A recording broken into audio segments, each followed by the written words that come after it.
Bismillahirrahmanirrahim. Assalamualaikum warahmatullahi wabarakatuh. Alhamdulillahi rabbil alamin. Sallallahu ala nabiyyina Muhammadin wa ala alihi wa ashabihi ajma'in. Wa man tabi'ahum bi ihsanin ila yaumiddin wa sallama tasliman katsira amma ba'd.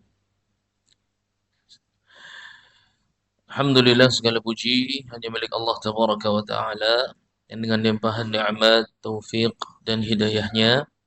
Alhamdulillah, pada malam hari ini insyaallah taala kita akan kembali mengenal ahkam syar'iyyah, hukum-hukum syariat Allah Subhanahu wa taala. Ya. Mungkin kita sering mendengar hukum syariat, ya, hukum syar'i, ada juga hukum selain yang syar'i. Apa yang antum ketahui dengan istilah hukum syar'i? Ma makna al-ahkam syar'iyyah atau al-hukm syar'i? Apa makna dari hukum syar'i? Kira-kira ada yang bisa bantu enggak? Apa makna dari hukum syar'i? Jadi harapannya antum tahu antum sedang mempelajari apa, ya. Apa makna hukum syar'i? Al-hukm syar'i.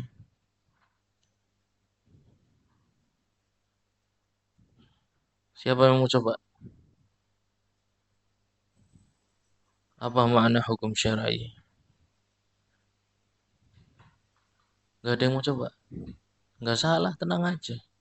Coba, gak ada salah. Masa sudah sampai kita shalah, sudah jalan berapa pertemuan, jangan-jangan kita tidak tahu istilah yang sederhana, hukum syar'i, ya. Hukum syar'i. Antum kalau diulang sama ada ustadz ngulang ini hukum syar'inya, itu antum apa ndak penasaran? Ki maksudnya apa sih hukum syar'i? Hukum syar'i apa sih dong? Ya? Masa antum diam aja? Silahkan, Pak.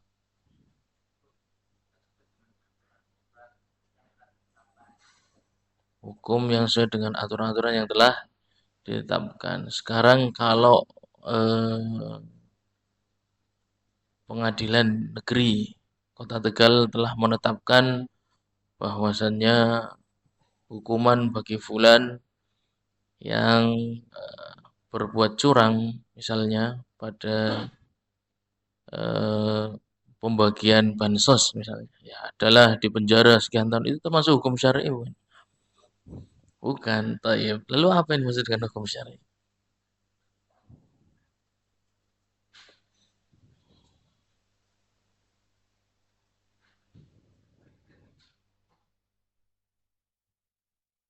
Berkaitan dengan hukum dalam tayyib. Tentunya banyak sekali antum mengenal firqah-firqah dalam agama Islam, mengaku bagian dari Islam, bagian dari Islam, bagian dari Islam. Dan mereka semua memiliki hukumnya masing-masing. Ya, ada yang menghalalkan nikah mut'ah, ya dah. Buat mereka itu hukum syar'i. Dan buat mereka itu bagian dari Islam. Gimana berarti?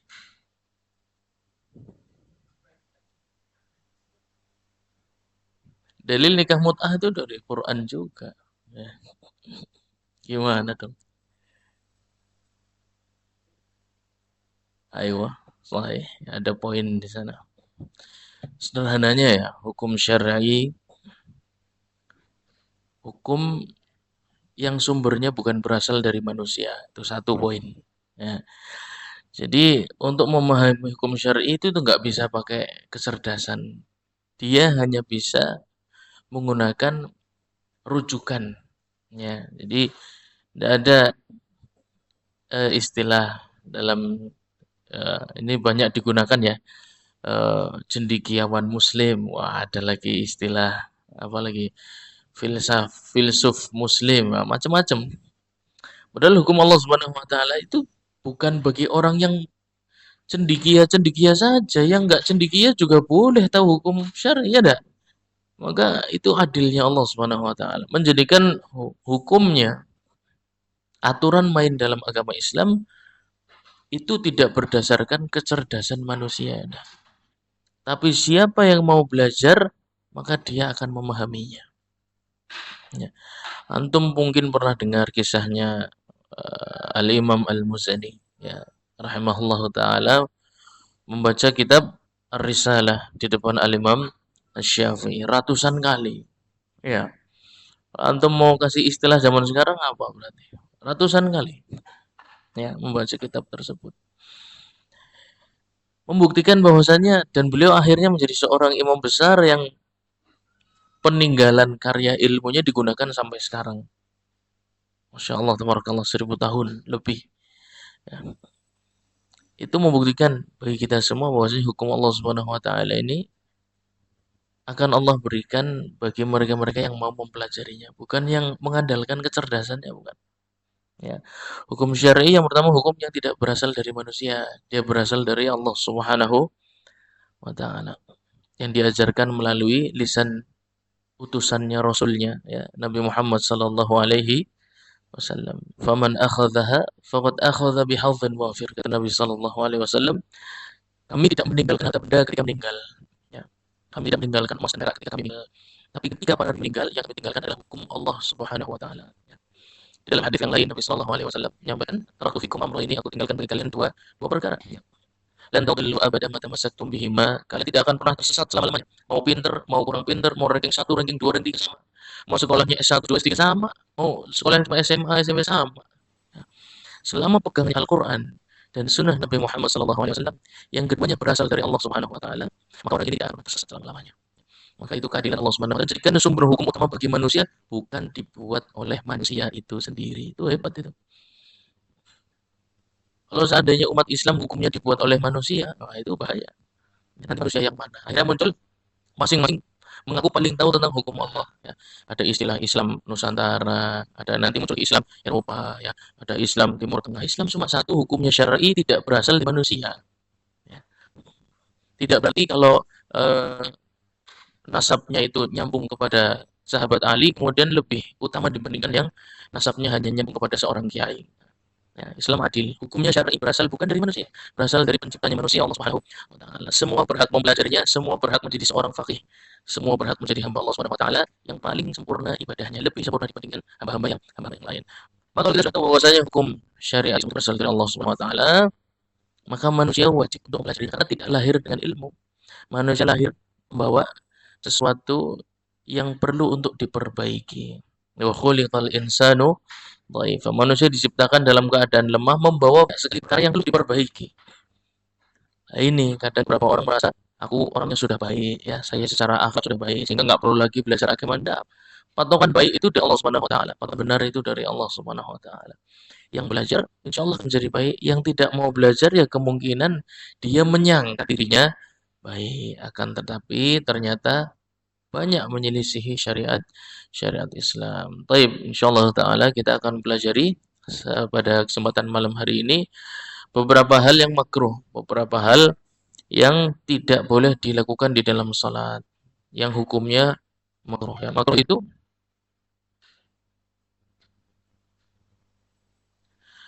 itu dilarang, ya, dilarang dalam syariat Islam, dalam aturan Allah Subhanahu wa taala, akan tetapi tidak sampai tahap haram. Maksudnya tidak mendatangkan ancaman hukuman, ya, di akhirat nanti. Tapi makruh berarti bisa mengurangi kesempurnaan pahala salat seseorang. Nanti sampaikan oleh Al-Imam Al-Buhuti bahwasannya ketika salat tidak sempurna, ya, karena misalnya antum melakukan hal-hal yang makruh di dalam salat, nanti ada materi dari beliau, ya, rahimahullah taala, bahwasanya dianjurkan bagi mereka yang salatnya jelek, ya, dianjurkan bagi mereka yang salatnya jelek untuk mengulanginya selama waktunya masih, ya. Contohnya apa? Salat yang sambil nahan al-akhbathain, ya, dua hadas, ya. Salat sambil nahan dua hadas sehingga konsentrasinya kurang. Ya karena softnya paling depan. Aduh aku wis pan rampung lo kan metu isin no. Ya alasannya apa? Ah wis lah dirambung nabe salate gitu. Ya. Akhirnya dia salat dalam keadaan menahan mungkin buang air kecil maupun buang air besar. Aslinya bisa dia keluar dari shaf, ya. Tapi dia kalau mempertahankan juga bisa, hanya saja konsentrasinya menurun. Ya, karena fokus menahan yang sudah hampir keluar. Ya. Nanti ada istilahnya al-haqin, itu menahan hadas kecil, al-haqib itu yang menahan hadas besar. Salatnya selesai tuntas, tidak ada hadas yang bocor di masjid. Tapi dia sholatnya penuh dengan ketidakkonsentrasian. Ya. Ada solusinya bagi orang yang sholatnya jelek seperti ini, bukan berarti kemudian dia nggak memiliki solusi. Ya, aduh sholat saya jelek, tadi pan metu isin, ngombokan darani kepriben, ya. Orang metu kebelet harus ke kamar mandi, ya. Sampai sholatnya selesai dalam kondisi kepalanya sibuk ngurusin menahan dua hadas tersebut. Akhirnya nanti ada sampai dari materi dari beliau rahimahullah taala bahwasanya dianjurkan bagi mereka yang merasa salatnya jelek dianjurkan untuk mengulanginya. Dianjurkan itu tidak wajib ya. Dianjurkan kalau ingin mengulanginya dalam kondisi yang lebih sempurna maka diperbolehkan selama waktunya masih. Adapun waktunya sudah lewat, maka tidak ada pengulangan karena tidak ada qada terhadap sesuatu yang sudah selesai ditunaikan. Ya. Jadi tidak diqada, tapi diulangi selama waktunya masih. Banyak sekali antum nanti dalam kehidupan sehari-hari akan mengalami salat-salat yang secara konsentrasi betul-betul jelek ya. Betul-betul antum menyadari itu, sangat tidak berkualitas. Ada rakaatnya lupa, bacaannya lupa, macam-macam sekali. Ya, macam-macam yang mengganggu pikiran antum. Maka dianjurkan jika ingin memperbaiki salatnya masih diperbolehkan. Ini termasuk yang diambil oleh beliau rahimahullah taala dari fatwa-fatwa Al-Imam Ahmad Ibn Hanbal rahimahullah taala. Tayyib.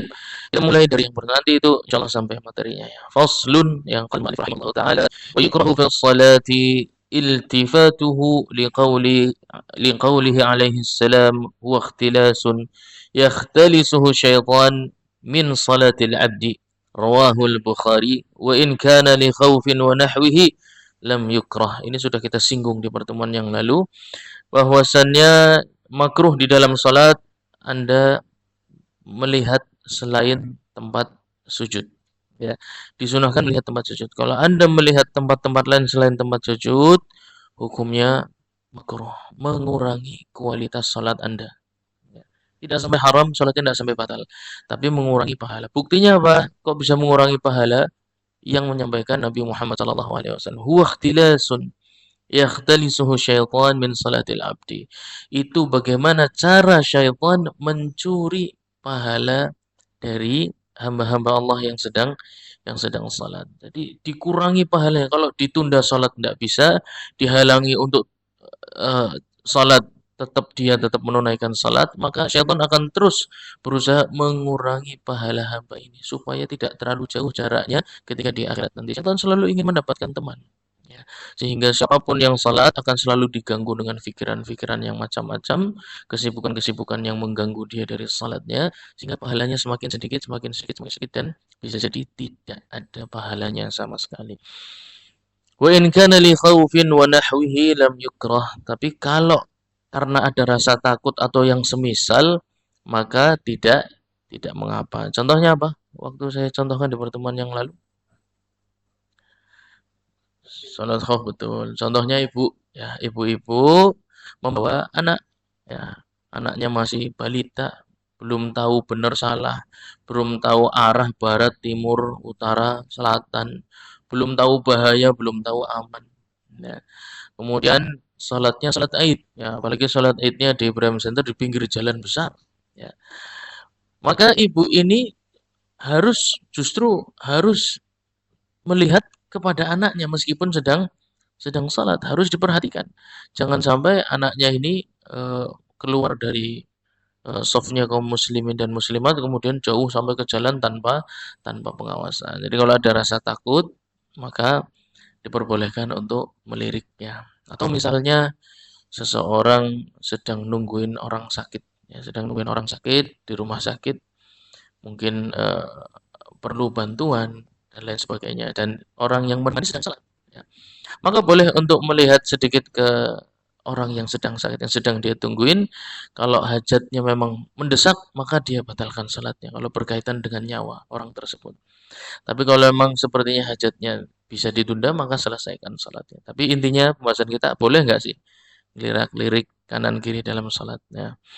Di dalam hadis yang lain, Nabi Shallallahu Alaihi Wasallam diriwayatkan pernah di dalam salat itu melihat ke kanan dan ke kiri. Yaltafitu yaminan wa shimalan. Nabi Shallallahu Alaihi Wasallam di dalam salah satu salatnya pernah matanya itu melihat ke kanan dan ke kiri. Nah, ini bagaimana kita mengkompromikan hadis-hadis ini? Ya. Karena banyak orang yang kalau apa dalam berfikih itu hanya pegangnya kitab hadis saja. Sekarang saya akan tawarkan hadis ini. Ya. Hadis tersebut menyampaikan bahwasanya Nabi Shallallahu Alaihi Wasallam dalam salah satu salatnya itu melihat ke kanan dan ke kiri. Kalau kita tidak kembali ke kitab fikihnya para ulama, hanya pegang hadisnya saja. Ini kan kebanyakan seperti itu ya. Kalau ingin belajar hadis, maka belajarlah kitab hadis langsung. Padahal belajar hadisnya itu belajar fikih. Ini saya juga bingung. Banyak orang uh, materinya materi fikih, tapi modelnya kitab hadis. Kalau model kitab hadis, dia harus belajar hadis. Contohnya belajar hadis, contohnya apa? Yuk kita belajar hadis itu apa? Belajar hadis itu yang dimaksud apa?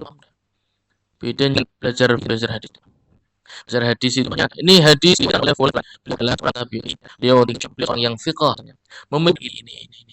Sanad hadis ini sampai kepada Nabi Muhammad sallallahu alaihi wasallam ya, dan periwayatnya dari golongan sahabat adalah sahabat fulan bin fulan. Hadis ini disahihkan karena memenuhi unsur-unsur sahihnya sebuah hadis. Itu namanya belajar hadis ya.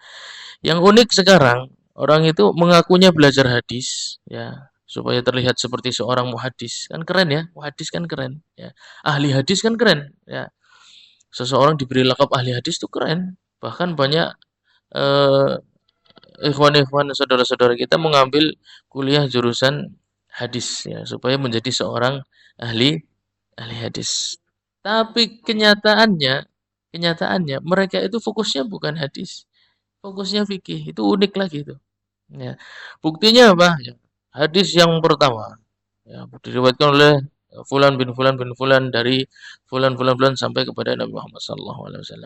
Faidah dari hadis ini adalah disunahkan melakukan ini. Itu fikih namanya.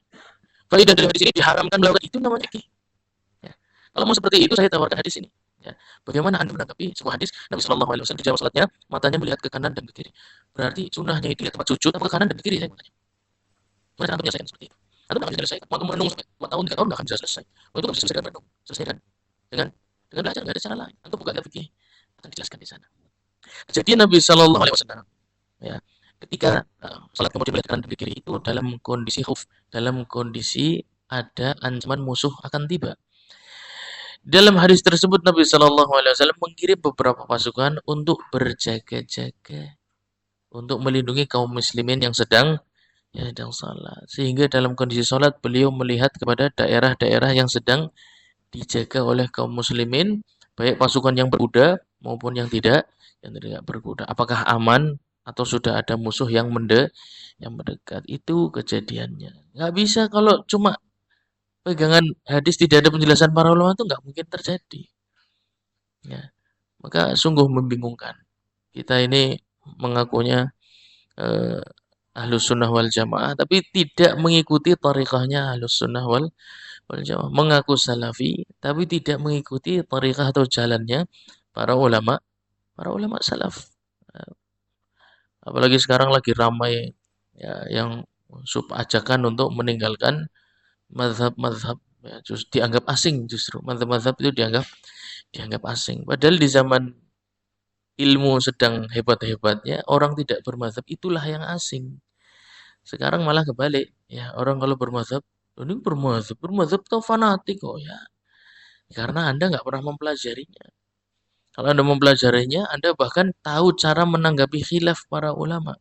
Bukan hanya menyelesaikan masalah, tapi tahu menanggapi bagaimana hukum yang berbeda dari ulama yang berbeda. Maka mempelajari kitab para ulama salaf khususnya dalam masalah fikih itu hal yang sangat penting, ya, hal yang sangat penting. Baik, kemudian ada alasan kenapa syariat Islam itu mengajak kita untuk tidak melihat ke kanan dan ke kiri ketika sholat, apalagi ke atas, ya, cuma ke bawah, ke tempat sujud. Istadar fihi aw istadbar ila tafayyi satu. Nah, sekarang ini belum sholat masjid. Mungkin mau masjid dari arah terus belum masjid. Jangan jangan tiba di masjid langsung masjid syarat ya. Mungkin syarat itu di masjid di jalan samping masjid suaranya kedengaran banget dari dalam masjid. Suara keras. Wah. Suara wah.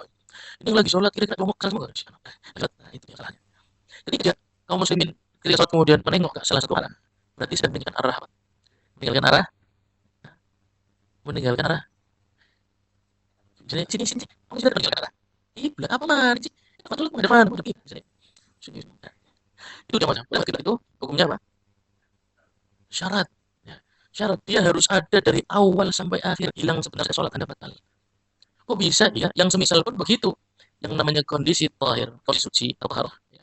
Kondisi suci di dalam sholat hukumnya apa? Syarat. Berarti harus ada dari awal sampai akhir. Hilang sebentar saja sholatnya. Batal. Ya. Kemudian lagi, ya, termasuk syarat adalah uh, menutup aurat. Ya, menutup aurat. Kita sudah singgung di pertemuan-pertemuan tentang syarat sudah selesai. Sudah selesai. Ya. Bagaimana kalau tersingkap auratnya dalam waktu yang cukup lama dan dia tahu bahwasanya tersingkap auratnya ketika sedang salat. Ini termasuk hukumnya juga membatalkan salat. Jadi syarat ini kenapa kita tidak boleh melihat ke kanan dan ke kiri? Karena itu wasilah membuat Anda jadi meninggalkan ke arah kiblat bisa jadi. Ya. Karena kalau di kanan dan kiri ternyata di sebelah kanan ada penampakan dan penasaran apa sih warna putih-putih ya boleh apa uden, ya, angin, ubah-ubah. Tapi kan sudah terlanjur Anda meninggalkan kiblat. Ada muskilah. Itu di kasus tadi misalnya ya. Di kasus tadi nih, masjid antum sholat bersama sampai masjid suara keras banget. Duduk terus orang teriak, ada jamaah yang langsung keluar. Ada yang cuma ngelongok, ya, ngelongok ke jendela. Karena dia berdiri di samping jendela. Wis, apa? Tapi wis ngelongok mana? Ya. Imamnya tetap sholat, ya, tetap sholat. Ini jamaah ngelongok, balik lagi safnya. Kalau yang keluar langsung nolongin orang itu sholat batal apa enggak? Udah jelas, masuk sholat hari-hari kan. Ya tapi, waduh, ya dah, karena sholat jadi tunda, nyawa orang nggak jadi tunda. Ya. Tapi ngelongok ke jendela itu pertanyaannya. Dia kan lanjutin sholat di akhir, karena palasnya sikilnya orang ubah. Cuma badannya itu balik mana? Ya. Balik mana? Yang ini, yang fulan ini kira-kira gimana nasib salatnya? Dia masih kakinya belum bergerak, cuma dari mulai dari perut ke atas ke kanan, nongok balik lagi ke posisi. Kakinya belum bergerak, tidak meninggal berdiri. Itu yang jadi masalah. Ya. Menurut batal nggak salatnya? Nah, bisa nih. Kan kakinya menghadap kiblat masih. Ah, kepalanya ke jendela. Kepalanya ke jendela. Ya. Alhamdulillah sampai apa ya. Baik. Wa ini sadar bijumlahi wa istadbar qiblah fi al-qiblah. Nah, jelaskan bagus dari kita besok. وتدخل غير النساء والمصلي بجملته او ذكرها لترغيب البلا وان لم يكن في الكعبه فلا تدخل هذه مثلا فلان واذا استدبر جهه واستقبل اخرى بشده فيطول الى تقبيل بجملته او استدبار القبله يسبق الاستقبال اذا مكن ذلك غير اجتهاد نعم ويقول لو التفت بصدره ووجهه انه لم يستدر بجملته هذا dalam hadis Muhammad orang menjalankan wajah dan dadanya itu tidak menyebabkan salatnya batal selama kakinya masih berada di posisi menghadap kiblat. Tapi kalau kakinya sudah meninggalkan posisi berdirinya, ya, jadi dia berpaling seluruh tubuhnya. Ya, kakinya sudah menghadap ke arah selain kiblat, perutnya, dadanya, kepalanya semua sudah menghadap ke arah selain kiblat. Maka kalau berbalik lagi sudah nggak bisa, sudah batal dia. Kalau kembali terus tuh, ya sebagai sisi menghadap mana? Batal batal saja. Jadi kalau hanya pecah dada saja yang ke kanan atau ke kiri, maka tidak membatalkan salat. Tapi hukumnya apa? Hukum mengulangi ya salat. Baik. Al-ghuruf al-nasl ila as-sama' illa idza tasha fa yarfa'u wajhahu li alla yu'dhi man hawlahu. لحديث أسماء بل أقوام يرفعون أبصارهم إلى السماء في صلاتهم فشد قوله ذلك حتى قال لينتهن أو لتخطفن أبصارهم البخاري. Berikutnya perbuatan yang keruh adalah melihat ke langit, melihat ke atas di dalam hadis Anasnya karena ini merupakan ibadahnya ahlu ahlu kitab. Antum perhatikan ahlu kitab itu kalau ibadah matanya ke atas, ya semua matanya ke atas menghadap ke langit. Dan umat Islam diperintahkan untuk menjadi mereka. Salah satunya ada permasalahan ini, ya, permasalahan ini. Karena Nabi Shallallahu Alaihi Wasallam bersabda, masih saja di antara umatku ada yang mengangkat wajahnya menghadap ke langit dalam salat-salat mereka. La yantahunna, kalau mereka tidak berhenti melakukan hal tersebut, aw la tuqafanna absarhum, bisa jadi Allah Subhanahu wa taala akan mencabut penglihatan. Maka jangan melihat ke arah langit ketika sedang salat, karena larangannya cukup keras, tapi hukumnya tetap makruh, tidak sampai kerana haram. Wa yukrahu fawqa sahih asma halat tasyi', tapi baliknya ya. Ada satu kondisi sedang salat tapi sebaiknya justru menghadap langit. Fi jama'atin, kuncinya pertama salat berjamaah, ya. Yang kedua akan melakukan namanya antuk, ya. Antuk itu dari bahasa Indonesia apa? Sedawa, ya. Apalagi yang banyak belum adalah sedawa terus-menerus, ya, semuanya. Ya, ada orang yang memang kalau sholat sedawa terus, tapi kalau nggak sholat cendawa, Real, ini ada. Antum coba sholat di situ salah satu masjid di Jalan Gelatik. Ya. Antum tahu lah, ya ada masjid. Antum berdiri sebelum tahu. Nah, itu ada beliau. Ya. Semoga Allah bukan di negara tersebut. Dan semoga kita termasuk orang-orang yang benar. Beliau itu beliau kalau sholat di masjid, terus sholat. Itu nggak sholat ya. Dan kalau jadi imam juga. Kalau jadi makmum, sholat. Nah, dia orang seperti ini, ya, yang sedewa, yang sholat berjamaah, maka dianjurkan baginya untuk melihat ke arah atas supaya sedawanya tidak ganggu di sebelah kanan dan sebelah kiri. Memang sedawa itu arah ke depan, tapi aromanya ke kanan dan ke kiri bahkan sampai belakang. Ya. Itu tergantung angin, Pak, arah angin. Ya, kalau anginnya lagi berikut ke depannya, semua ikut sampai ke belakang. Pada dalam kondisi bersendawa, sholatnya berjamaah, bukan berarti nggak boleh, ya, masa ditahan kan nggak bisa. Betul ditahan. Kalau memang mendesak, ya. Kalau memang mendesak, maka dianjurkan untuk lihat ke atas wajahnya dipindahkan ke arah langit supaya asapnya itu menuju ke sedut eksos harapannya ya. Bus langsung ke harapannya seperti itu. Kalau ternyata udah ke atas mesti arahnya tuh saudara-saudaranya ya, ya mohon maaf ya. Dia berusaha semaksimal mungkin. Itu kondisi tadi, satu-satunya kondisi dianjurkan untuk melihat langit bagi orang yang sholat berjamaah. Kalau tidak berjamaah tidak, ya. Anda bersendawa dalam kondisi sholat munfarid, ya, itu tidak perlu menghadap seperti biasa saja. Wa yukrahu aydan taghmidu ainaihi li'annahu fi'lul yahud. Nah, tuh, ya, perhatikan ya. Dan makruh di dalam salat itu memejamkan kedua mata. Nah, niatnya menghayati dan meresapi bacaan. Tanya 12. Ya. Jadi dia bahkan tidak ngerti dibaca apa. Atau niatnya menghayati bacaan imam. Meski menghayatinya imamnya rukuk, dia masih berdiri. Ya, karena sudah berada di alam yang berbeda. Di alam nyata dia sudah di alam berikutnya. Sudah di alam mimpi. Ya. Masalah ini mahtajib annahu fi'lul yahud wa sunnatun naum. Yang pertama, itu perbuatan orang Yahud. Ya, ahlul kitab. Orang Yahud kalau berdoa di atau orang Nasrani sama gereja-gereja mereka, ya mereka apa namanya? Ini namanya tasybih. Ya. Lakukan ini karena apa? Apa? Menyelari, melindungi kemudian merem. Ya, itu pertama. Umat Islam diajarkan untuk tetap menjaga kesadaran. Kira-kira kenapa? Kenapa kita disuruh menjauhi tempat atau perbuatan-perbuatan yang bisa membawa hati tidur dalam kondisi ibadah? Termasuk merem ini menyebabkan kita dekat dengan tidur. Ya. Memejamkan kedua mata dalam salat itu maksud orang dekat dengan tidur. Dekat belum tidur, tapi kemungkinan bisa hilang. Enggak boleh. Jadi kan bisa berkaitan dengan syarat juga. Jadi syarat menghadap kiblat. Ini juga sama. Berkaitan dengan syarat apa? Hmm. Gerakan, dengarkan. Hilang akal. Hilang akal kenapa? Ya namanya akal hilang dikit. Gue balik main, hilang, balik main, mana, main. Apa masalahnya? Mana dia? Wah, ya. Karena kesadaran itu tempat bahwasanya Anda memiliki niat. Ya, ketika Anda kehilangan kesadaran, maka niat itu karena sholatnya batal. Dan segala perbuatan yang menuju ke arah membatalkan sholat atau menghilangkan niat seseorang, maka dihukumi makruh paling tidak. Ya, memejamkan mata. Jadi antum konsentrasi, itu hanya mikir, bukan merem. Ya, pikir maknanya apa, oh, ayat ini cerita tentang apa, ya. Antum menggunakan keimanan antum untuk membedakan ayat, bukan merem, bukan. Ya, nggak nyambung. Ya. Ingin memahami malah merem. Coba antum lagi dijak ngomong ke kancane, nyimpan cerita. Ya usah cerita. Aku fokus dulu ke cerita, nggak ada orang itu. Balik kancane. Ya. Bukan, ya, sama ya. Maka untuk konsentrasi itu antum butuh kesadaran yang baik. Ya. Untuk kesadaran yang baik, maka jangan memejamkan mata ketika sholat. Ngantuknya kayak apa? Jangan memejamkan mata ketika sholat. Karena itu menyegerakan, ya, menyegerakan itu ada. Khusus mobil khusus waktu sholat subuh, ya kan. Sholat subuh malamnya antum habis lembur, ya, tunggu pas azan masih sempoyongan, ya. Sampai masjid bingung ini saya mana betul sebelah kanan sebelah kiri ya. Katanya perempuan laki-laki aja bingung karena masih antum belum sadar. Kalau antum sholat mendengarkan bacaan imam sambil merem, nah sudah itu menyegerakan, ya. Menyegerakan untuk membatalkan sholat. Padahal sholatnya di depan mata, tapi bisa dibatal. Oleh karena itu jangan memejamkan mata ketika sholat. Itu yang pertama perbuatan kaum ahlul kitab, Yahudi, Nasrani dan sebagainya. Yang kedua mau'idhatun naum, ya. Itu mengingatkan Anda kepada tidur. Nah, ibadah tidur tadi dilakukan. Wa yukrahu aydan, dan juga perlu duduk dengan posisi itu seperti kaki belakang apa ya bersandar pada tumit ya tumit di belakang tidak ditegak tapi lurus seperti ini ke belakang ya lurus ke belakang tumitnya menghadap atas kemudian antum duduk di atas tumit tersebut perbuatan seperti itu boleh tapi di dalam sholat jangan maksudnya itu saja ya jadi kedua kaki ke belakang semua ya kemudian antum duduk atas kedua tumit bisa kebayang ya kebayang ya? Kalau nggak coba aja pakai ya.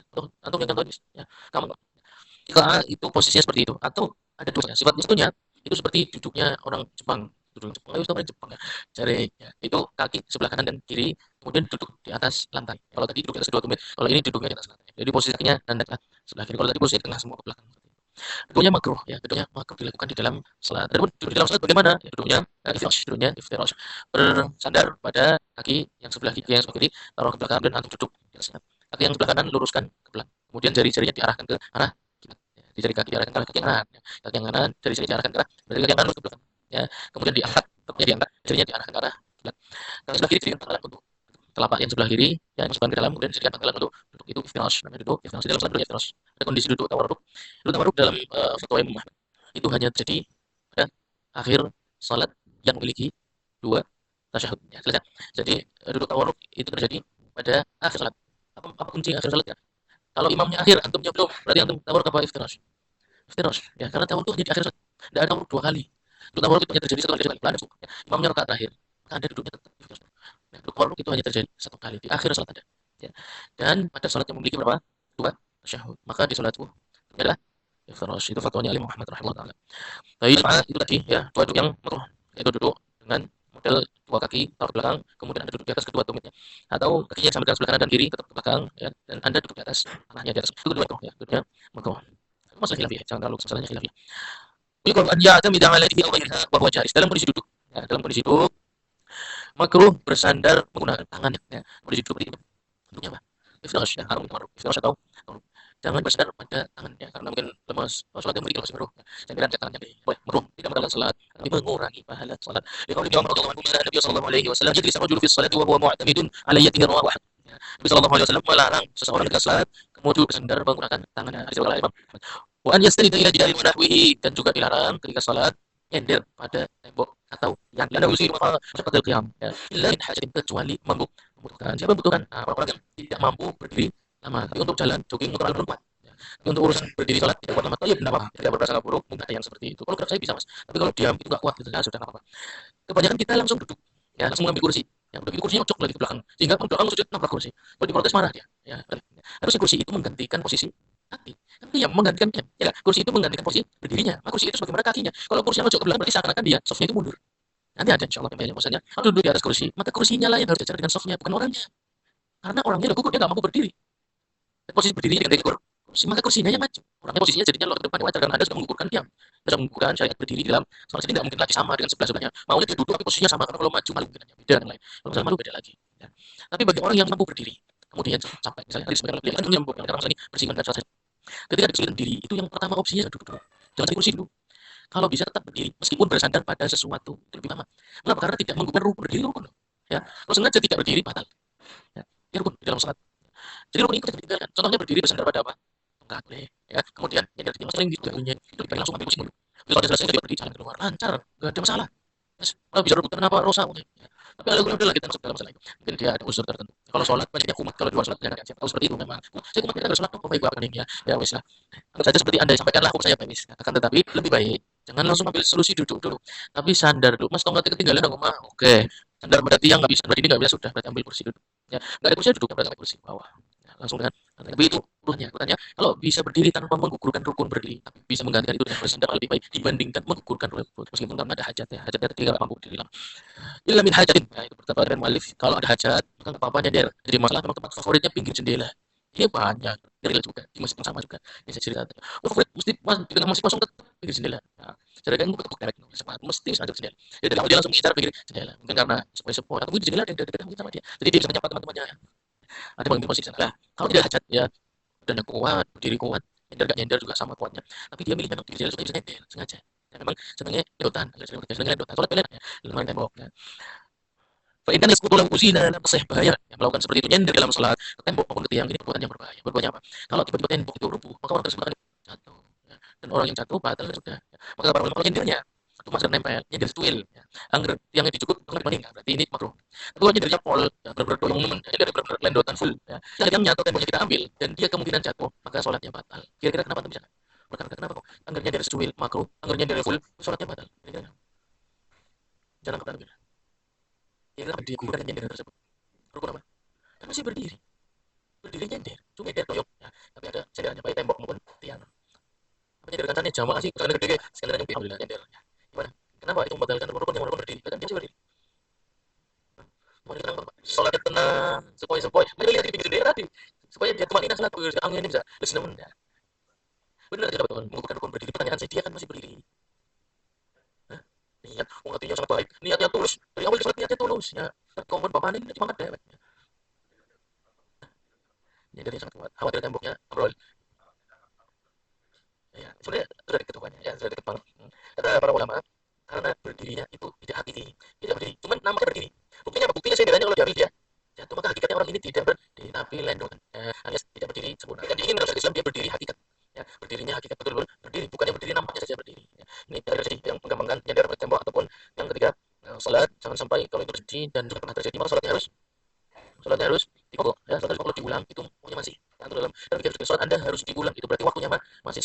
qada, tandanya sudah lewat waktunya ya. Jadi salatnya harus diganti, salatnya harus diqada. Wa yukrahu iftirashuhu dhira'aihi sajda an yamuddahuma 'ala al-ardi mulsiqan lahuma biha liqawlihi alaihi salam atadilu fi sujud wa la yabsut ahadukum dhira'ihi imsaqu kalbi muttafaqun alaihi min hadits Anas. Kemudian makruh di dalam salat ketika sujud Anda meletakkan dhira' apa sih? Ini loh dari siku sampai sini kan apa? Ini lengan, ini apa? Oh, yang atas bawah.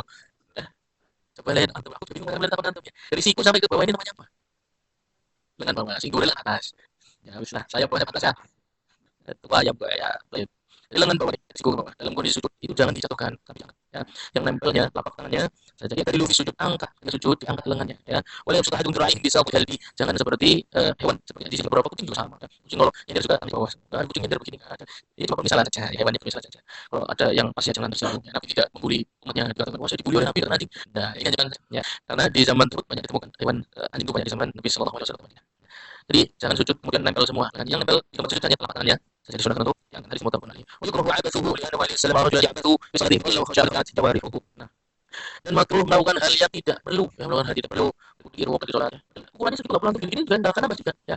Atau mainan ya, janggut ya. Rambut, kuping, pipi antum cibit-cibit karena udah enggak ada yang cibit mungkin di rumah. Jadi antum cibit di sini ya. Apa nyari sisa makanan ya karena habis sate antum ya sate halal pada jelek ya antum boleh. Yang seperti ini maka mengulangi salat Anda. Ini saya juga pernah lihat ya karena di sebelah saya kelihatan ya, kelihatan ya. Bahwa jadi sepanjang salat itu mainan gelang terus, gelang itu udah digelang ini. Salat apa lagi gitu apa sih? Ya. Kalau terlalu lama bisa membatalkan salat. Itu firman Imam Syafi'i. Kalau tidak penting ya, dilakukan sampai 3 kali, lebih dari 3 kali maka bisa membatalkan salat. Gerakan-gerakan ini tidak perlu. Kalau salat hati-hati dari gerakan-gerakan tidak perlu. Sebanyak apa gerakan tersebut, sebanyak itu pahala yang sudah hilang dari salat Anda. Ya, maka hal-hal yang kira-kira perlu dilakukan adalah kurang fokus, ya, kurang fokus sehingga dengan perkara-perkara yang kaitannya dengan Allah Subhanahu wa taala. Kemudian wakrahu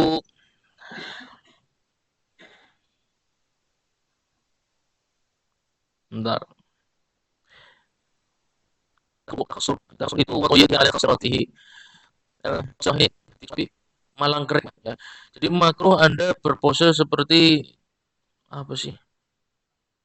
Ah, seperti ya metendeng gue, malang kering ya.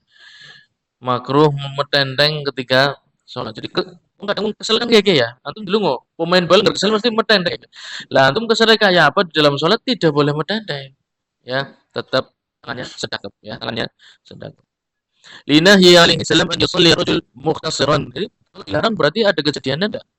Ada.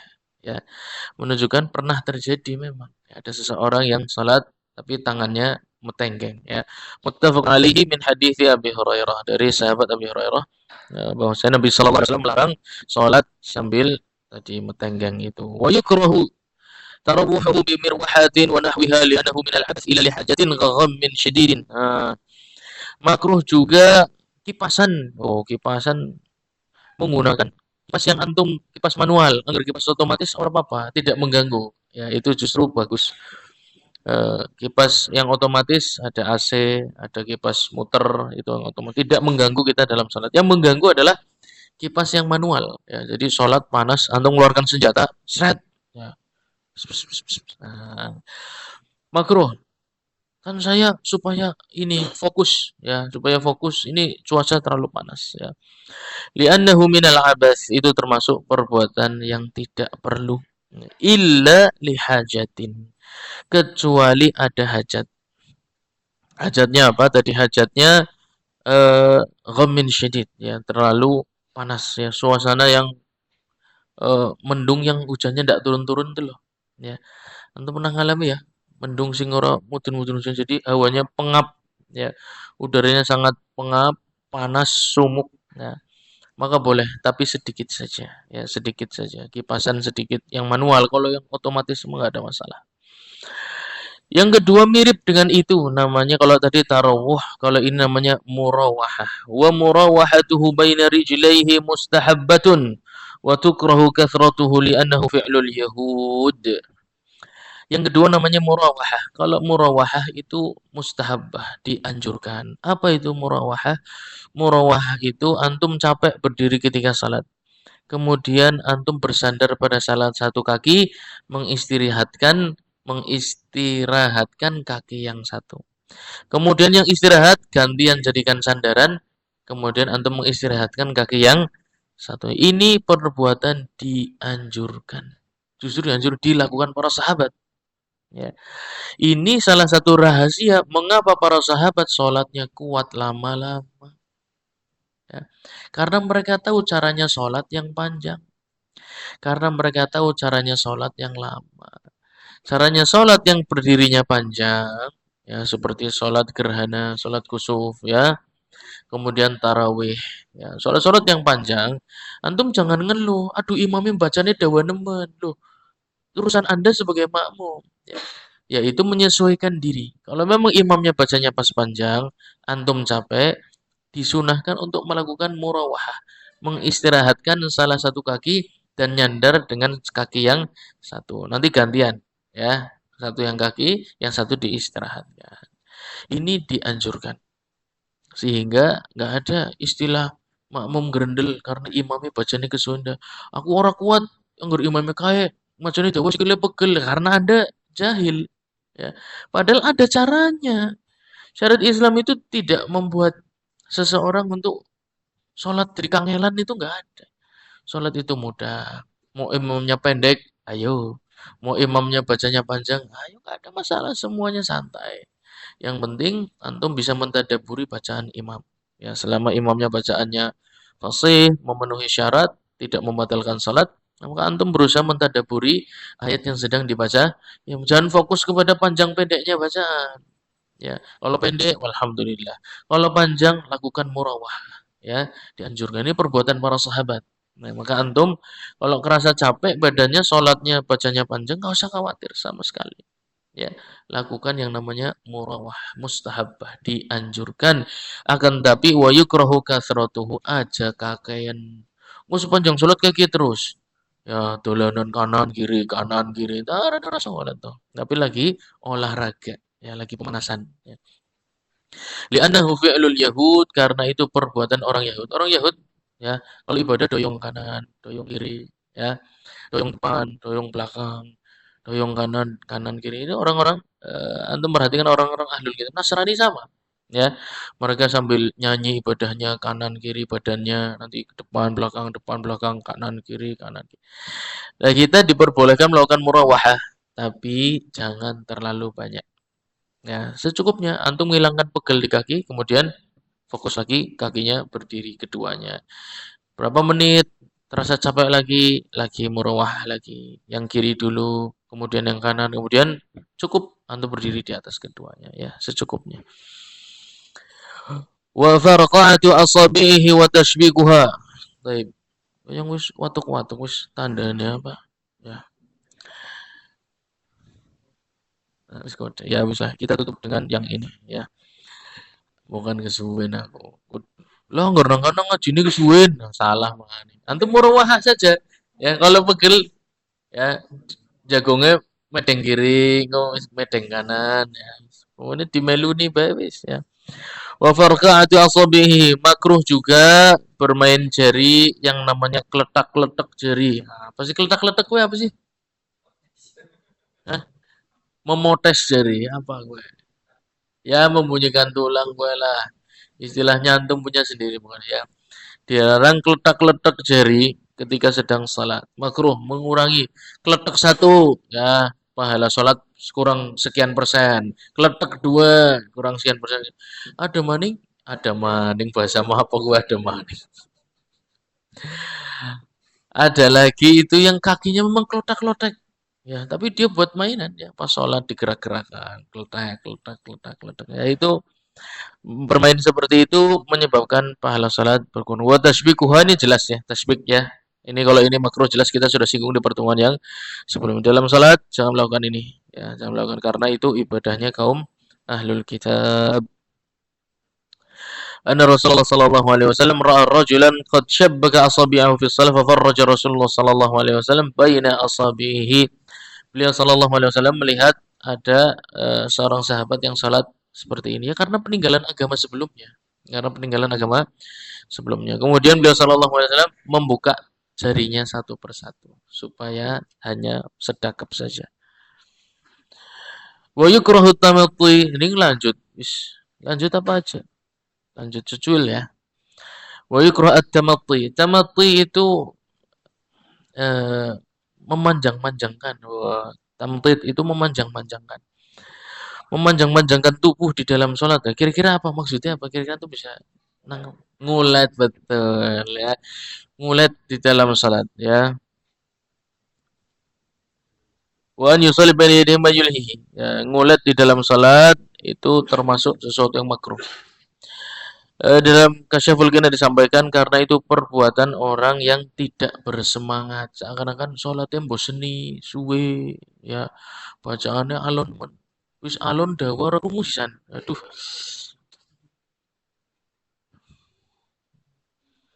jadi ngantuk, krogat, orang nyaman, yang ngulet, nggak boleh. Antum seenggak nyaman apapun, jangan ngulet di dalam salat, mengurangi pahala salat. Ya, meskipun dalam kondisi berdiri, nguletnya orang patia katon, sing ngerti antum dok, ya nyoleh ngulet, ya tetap pada baik, ya. Karena Allah Subhanahu Wa Taala tidak bisa dikelabui, ya. Tetap ketahuan mana yang ngulet dan mana yang tidak. Tapi insya Allah kita lanjutkan di pertemuan yang akan datang. Yang sedikit ini kita tutup majelis kita. Subhanakallah wa bihamdika asyhadu an la ilaha illa anta astaghfiruka wa atubu ilaik. Assalamualaikum warahmatullahi wabarakatuh.